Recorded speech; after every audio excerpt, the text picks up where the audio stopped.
नमस्कार साथियों, आप सभी का ईडी टॉक पर स्वागत है। नीतीश और नायडू को एक लेटर आया और इस लेटर के बाद अमित शाह और नरेंद्र मोदी की नींद उड़ गई। अमित शाह प्रेस कॉन्फ्रेंस करके सफाई दे रहे हैं, बता रहे हैं कि वो अम्बेडकर का अपमान नहीं किए, बाबा साहब का अपमान नहीं किए। कांग्रेस पार्टी के इतिहास को देखे तो बाबा साहब का सबसे ज्यादा बार अपमान कांग्रेस पार्टी ने किया। जिस बाबा साहब अम्बेडकर ने संविधान दिया, उस संविधान निर्माता का अपमान कांग्रेस ने कितनी बार किया वो बताने की जरूरत नहीं। लेकिन आज के समय में नीतीश और नायडू को एक ऐसा लेटर आ गया, जिस लेटर के बाद नीतीश और नायडू को तय करना है कि वो एनडीए में रहेंगे या एनडीए से बाहर जाएंगे। इस लेटर के बाद नीतीश और नायडू बस ये सोच रहे कि आगे का कदम क्या होगा, अगला कदम वो क्या उठाएंगे। क्योंकि अगर गठबंधन में रहते हैं, एनडीए में रहते हैं, तो उन्हें बाद में तो दलितों को जवाब देना है। नायडू का तो 5 साल के बाद चुनाव है, लेकिन नीतीश का चुनाव तो अगले वर्ष होने वाला है। अगले वर्ष अक्टूबर नवंबर में नीतीश कुमार को जनता के सामने जाना है, तब वो दलितों को क्या जवाब देंगे। अमित शाह ने जो संसद में कहा उस बात से नीतीश कुमार के पार्टी जेडीयू एग्री नहीं करते, तो क्या दलित मानेंगे? क्योंकि गठबंधन के हिस्सा तो नीतीश कुमार रहेंगे। और क्या उस गठबंधन के हिस्सा रहने के बाद नीतीश कुमार गठबंधन में जब रहेंगे तो क्या नीतीश कुमार से जनता सवाल नहीं पूछेगी, दलित समाज सवाल नहीं पूछेगी कि बाबा साहब का अपमान करने वाले अमित शाह के पार्टी के साथ आप गठबंधन में कैसे? ऐसे कई सवाल है जो नीतीश कुमार के मन में भी आ रहा होगा, और नायडू के मन में भी आ रहा है। अमित शाह का एक 12 सेकेंड का वीडियो वायरल होता है। 12 सेकेंड के वीडियो में अमित शाह कुछ ऐसी टिप्पणी करते हैं जिस टिप्पणी के बाद राजनीति में भूचाल आना तय हो जाता है। अमित शाह लगातार कह रहे हैं कि तथ्यों के साथ छेड़खानी किया जा रहा है, उनकी बातों को गलत तरीके से पेश किया गया। नीतीश और नायडू को पत्र कौन लिखा है? तो नीतीश और नायडू को पत्र कोई और नहीं, अरविंद केजरीवाल ने लिखा है। तो जान लीजिए कि दिल्ली में विधानसभा चुनाव फरवरी के महीने में होंगे। जनवरी के महीने में चुनावी आचार संहिता लागू हो जाएगा। तो अब अरविंद केजरीवाल दिल्ली का विधानसभा डॉक्टर भीमराव अम्बेडकर के अपमान पर लड़ेंगे। डॉक्टर भीमराव अम्बेडकर का जिस प्रकार से अपमान किया गया, उसी मुद्दे पर अरविंद केजरीवाल अब चुनाव लड़ेंगे। भीमराव अम्बेडकर के अपमान को अगर चुनावी मुद्दा अरविंद केजरीवाल बनाते हैं तो दिल्ली में दलित वोट किधर जाएगा? दिल्ली के दलित वोटर एक तरफा केजरीवाल के पक्ष में जाएंगे। तो केजरीवाल तो अपनी राजनीति खेल रहे हैं। केजरीवाल चुनाव से पहले पूरी तरह से राजनीति मूड में है और नीतीश कुमार के सामने कहीं ना कहीं एक चुनौती बन चुका है। नीतीश अब करे तो करे क्या? अगर गठबंधन में रहते हैं तो नीतीश कुमार को दलितों को जवाब देना होगा। क्या अमित शाह का जो बयान है, उस बयान से नीतीश कुमार के पार्टी एग्री नहीं करती है? वैसे बता दें, ये वही अमित शाह है जो 2025 में नीतीश कुमार के नेतृत्व में चुनाव लड़ने से इनकार कर चुके हैं और नीतीश कुमार इनसे पहले से खफा है।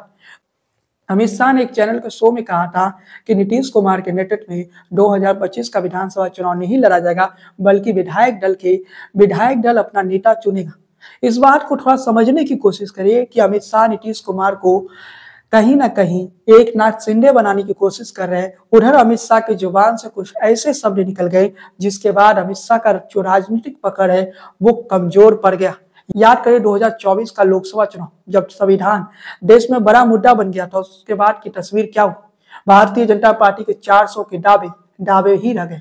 400 से छोड़िए, भारतीय जनता पार्टी ने 272 का वो जादुई अंक भी नहीं छू सका। आज के तारीख में अमित शाह का यह बयान कुछ इसी प्रकार से राजनीति में बड़ी परिवर्तन कर सकता है।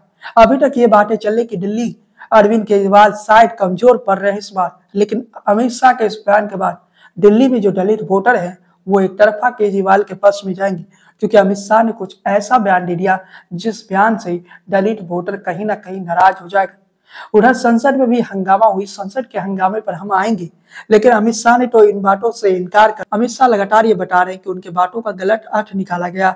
वो जो बोल रहे थे उन बातों को गलत तरीके से विपक्षी पार्टियों ने पेश किया। उधर आपको बताते चले कि मायावती ने भी मोर्चा संभाल लिया। मायावती ने कह दिया जो हर्ष कांग्रेस पार्टी का हुआ वही हर्ष भारतीय जनता पार्टी का होगा। मतलब मायावती भी दलितों के इस राजनीति में कहीं ना कहीं आ गए और मायावती दलितों की राजनीति के लिए ही जानी जाती है। मायावती की पार्टी बीएसपी दलितों की ही पार्टी मानी जाती है। उत्तर प्रदेश में दलित वोटरों पर मायावती की पकड़ पिछले कुछ सालों में कमी हुई है भारतीय जनता पार्टी के उदय के बाद, लेकिन अब मायावती एक बार फिर से मोर्चा संभाल रही है। मायावती कह रही है कि जो हर्ष कांग्रेस पार्टी का हुआ वही हर्ष भारतीय जनता पार्टी का होगा। तो मामला को थोड़ा समझने की कोशिश कीजिए।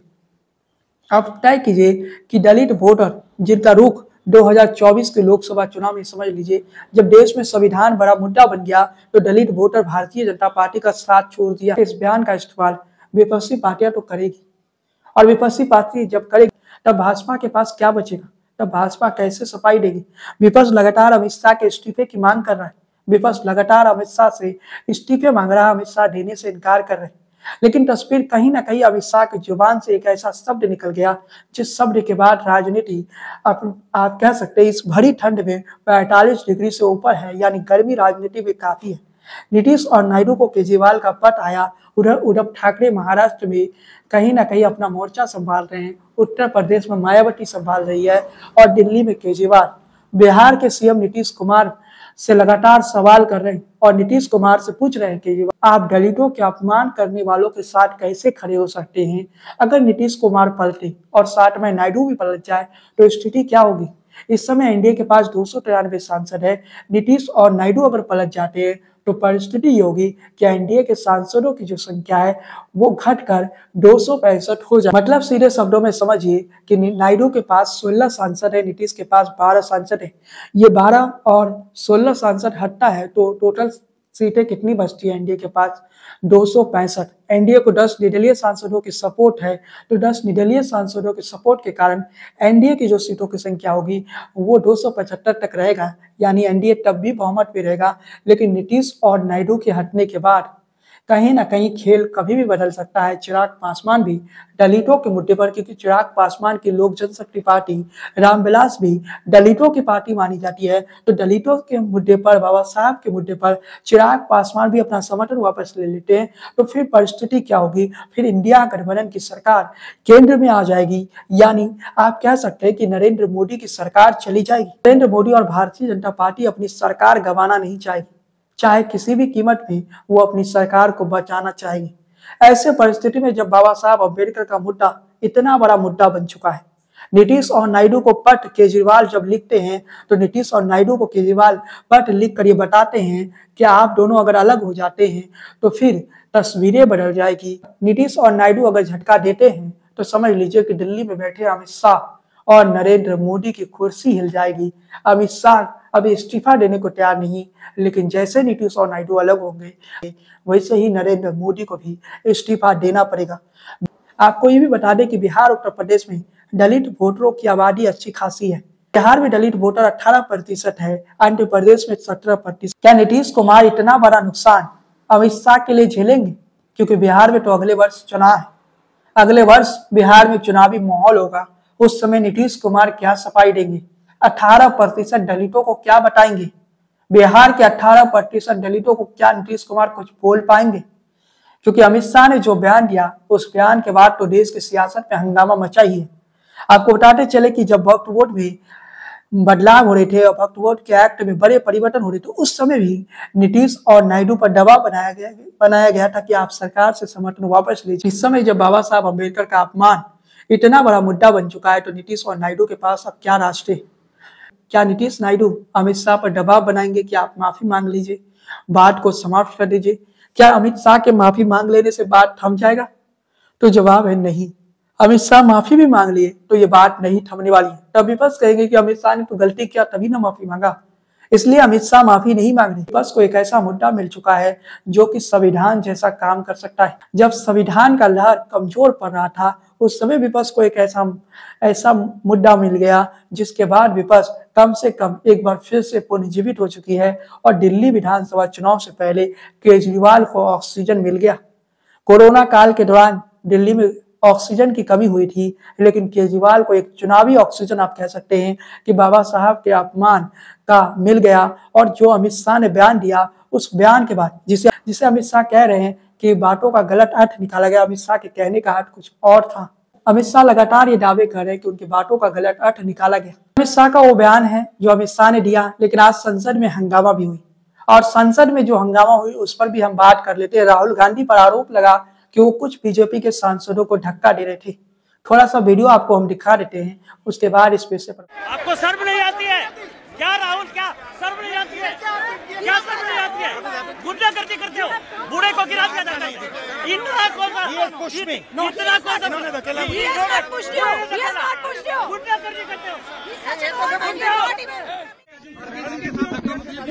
देखिए हाँ किया है। गांधी पर एक गंभीर आरोप लगा, जिस पर राहुल गांधी पर केस दर्ज भी हो चुका है और राहुल गांधी पर वर्तमान में केस दर्ज हो चुकी है। राहुल गांधी पर बीजेपी के सांसदों को धक्का देने का आरोप लगा, जिसके बाद सोशल मीडिया बढ़ गया। एक तरफ वो लोग थे जो राहुल गांधी को सपोर्ट कर रहे थे, दूसरे वो लोग थे जो राहुल गांधी के खिलाफ हो चुके थे। गांधी की तरफ से कांग्रेस के कई नेता सामने आए, वो कहे राहुल गांधी धक्का नहीं रहे थे, बल्कि राहुल गांधी जानने जा रहे थे कि आखिर परिस्थिति क्या हुआ। लेकिन तमाम परिस्थितियों के बावजूद भी एक तरफ राहुल गांधी पर गंभीर आरोप लग रहे तो दूसरी तरफ अमित शाह, गृह मंत्री अमित शाह, नरेंद्र मोदी सरकार में नंबर 2 अमित शाह पर यह आरोप लग रहा है कि उन्होंने बाबा साहब अम्बेडकर का अपमान किया। बदले में प्रधानमंत्री नरेंद्र मोदी ने भी मोर्चा संभाला। प्रधानमंत्री नरेंद्र मोदी ने बताया कि कांग्रेस पार्टी ने हमेशा बाबा साहब का अपमान किया, कांग्रेस पार्टी ने हमेशा बाबा साहब के अपमान का काम किया। लेकिन नरेंद्र मोदी के उन बातों को शायद कोई सुनने को तैयार नहीं, नरेंद्र मोदी के उन बातों को विपक्ष सुनने को तैयार नहीं। तमाम परिस्थितियों के बीच में जब हम इतिहास में जाते तो नेहरू कैबिनेट से बाबा साहब को किन परिस्थितियों के कारण अलग होना पड़ा, वो शायद आज तक कांग्रेस पार्टी नहीं बताई। कांग्रेस पार्टी को बाबा साहब की तो बहुत याद आता है, बाबा साहब अम्बेडकर का तो बहुत याद आता है, लेकिन क्या कांग्रेस पार्टी ये बताएगी कि यूनिफॉर्म सिविल कोड पर कांग्रेस पार्टी का सोच क्या है? ये जो मौजूदा विपक्ष हर मुद्दे पर डॉक्टर भीमराव अम्बेडकर का जिक्र करते हैं, जय भीम के नारे लगाते हैं, जय संविधान के नारे लगाते हैं, तो क्या ये मौजूदा विपक्ष बाबा साहब के एक सपना को पूरा करेगा? क्या ये मौजूदा विपक्ष डॉक्टर भीमराव अम्बेडकर का एक सपना को पूरा करेगा? क्या यूनिफॉर्म सिविल कोड पर ये खुद सरकार पर दबाव डालेंगे कि यूनिफॉर्म सिविल कोड को लेकर आइए, हम बाबा साहब अम्बेडकर के सपनों को पूरा करेंगे। संविधान के 75 साल भी जब पूरे हो चुके हैं तो इस देश में यूनिफॉर्म सिविल कोड आनी चाहिए। तो क्या ये मौजूदा विपक्ष ये कदम उठा सकता है? तो जवाब है नहीं। इस विपक्ष के पास ये विपक्ष तुष्टीकरण की राजनीति में बाबा साहब के असली जो आप कह सकते हैं सपना था, उस सपने को तो नजरअंदाज कर रहा है। लेकिन जब बाबा साहब के नाम पर राजनीति करनी हो तो ये विपक्ष दौड़ कर आ जाता है। सवाल बड़ा है इस विपक्ष से, क्या आप डॉक्टर भीमराव अम्बेडकर को उतना ही मानते हैं? तो डॉक्टर भीमराव अम्बेडकर तो यूनिफॉर्म सिविल कोड की बात करते थे, तो क्या आप यूनिफॉर्म सिविल कोड के लिए तैयार हो जाएंगे? क्या राहुल गांधी आएंगे और कहेंगे यूनिफॉर्म सिविल कोड इसी सत्र में पास होनी चाहिए, और केंद्र सरकार अगर बिल ना लाए तो राहुल गांधी संसद के बाहर प्रदर्शन करे जैसे उन्होंने आज प्रदर्शन किया? क्या ये जो विपक्षी सांसद है, इन सांसदों में इतनी हिम्मत है कि डॉक्टर भीमराव अम्बेडकर के यूनिफॉर्म सिविल कोड के सपनों को पूरा करने के लिए संसद में बयान दे सकते हैं? जवाब है नहीं। विपक्षी पार्टी जो आज हंगामा कर रही है, ये जब सत्ता में थे तो इन्होंने भी बाबा साहब अम्बेडकर का उतना ही अपमान किया। अमित शाह कह रहे हैं कि उनके बयान को तोड़ मरोड़ कर पेश किया गया, अमित शाह के बयान को गलत तरीके से पेश किया गया, तो अमित शाह के उन बातों को सुनना चाहिए। जब वाकई विपक्षी दल बाबा साहब के सपनों को पूरा करना चाहता है तो विपक्षी दलों को यूनिफॉर्म सिविल कोड के मुद्दे पर साथ आना चाहिए और सत्ता पक्ष पर दबाव डालना चाहिए। और सत्ता पक्ष तो तैयार बैठा है यूनिफॉर्म सिविल कोड के लिए, विपक्ष को तैयार हो जाना चाहिए और ऐसा उदाहरण पेश किया जाए कि हमारे सभी सांसद एकमत होकर संविधान के 75वें वर्ष डॉक्टर भीमराव अम्बेडकर के सपनों को पूरा कर रहे हैं, जिन्होंने हमारा संविधान बनाया, जिन्होंने हमारा संविधान का निर्माण किया, उन्हें सच्ची श्रद्धांजलि हम दे सकते हैं। यूनिफॉर्म सिविल कोड को संसद से पास करवा के और इस देश के सभी नागरिकों के लिए एक कानून लाकर कहीं ना कहीं डॉक्टर भीमराव अम्बेडकर के उन सपनों को पूरा कर सकते हैं जो सपना डॉक्टर भीमराव अम्बेडकर ने देखा था। खैर साथियों, हमारे जो विपक्षी सांसद है वो ये भी जानते हैं कि अमित शाह इस्तीफा नहीं देंगे, ये बस संसद का समय बर्बाद करने का, हमारे और आपके मेहनत के पैसों को से चलने वाला संसद का सत्र बर्बाद कर रहे हैं और इससे ज्यादा कुछ नहीं कर रहे। ये तो अपनी राजनीति कर रहे हैं। अरविंद केजरीवाल दिल्ली विधानसभा चुनाव जीतने के लिए राजनीति कर रहे हैं, बाकी विपक्षी दल आगे जब बिहार में चुनाव होगी, अन्य राज्यों में चुनाव होगी, तो उस चुनाव के लिए पहले से राजनीति कर रहे हैं, क्योंकि इन्हें भी पता है कि अमित शाह इस्तीफा देंगे नहीं। और इन विपक्षी दलों को अमित शाह का इस्तीफा भी नहीं चाहिए। इन विपक्षी दलों को सेंटर में सरकार बनाना है, क्योंकि इन्हें भी पता है कि आगे कभी लोकसभा चुनाव होगा तो इतनी सीटें नहीं आएंगी। तो इसलिए यही मौका है जब विपक्षी दल अपना सत्ता केंद्र में स्थापित करना चाहता है, कांग्रेस पार्टी लीड करना चाहती है, लेकिन कांग्रेस पार्टी उसके लिए भी तैयार हो जाएगी। अगर नीतीश कुमार लीड करते हैं, नीतीश कुमार देश के प्रधानमंत्री बन जाए तो कांग्रेस पार्टी इससे दुखी नहीं होगी, क्योंकि कांग्रेस पार्टी इतने सालों से सत्ता से बाहर है कि कांग्रेस पार्टी बस सत्ता में आना चाहती है। इस विषय को इस नजरिए से देख लीजिए कि ना अमित शाह इस्तीफा देंगे, ना ही विपक्षी दलों को अमित शाह का इस्तीफा चाहिए, और ना ही विपक्षी दल को डॉक्टर भीमराव अंबेडकर यानी बाबा साहब से कोई लेना देना है। ये तो बस अपना सियासत कर रहे हैं और इस सियासत में जनता का इस्तेमाल कर रहे हैं, क्योंकि इन्हें बस राजनीति करना आता है। और दिल्ली विधानसभा चुनाव से पहले आप आम आदमी पार्टी के सोशल मीडिया हैंडल को देख लीजिए, समझ जाइएगा कि ये पूरी तरह से सियासत हो रही है, इससे ज्यादा कुछ नहीं। खैर साथियों, आज के इस वीडियो को हम यहीं समाप्त करते हैं। चैनल पर पहली बार आए तो सब्सक्राइब कर लीजिए, बेल आइकन की घंटी को बजाना बिल्कुल ना भूलिए, फेसबुक पेज को फॉलो कीजिए, लाइक कीजिए। आपको क्या लगता है, क्या वाकई विपक्षी दलों को डॉक्टर भीमराव अंबेडकर को याद आ गया? विपक्षी दल डॉक्टर भीमराव अंबेडकर का अपमान का विषय उठा रहे, या विपक्षी दल अपनी राजनीति करें? अपनी टिप्पणी कमेंट बॉक्स में जोड़ करें, अपनी बातें कमेंट बॉक्स में जोड़ रखें। आज की इस वीडियो को मैं बस इतना ही। जय हिंद, वंदे मातरम।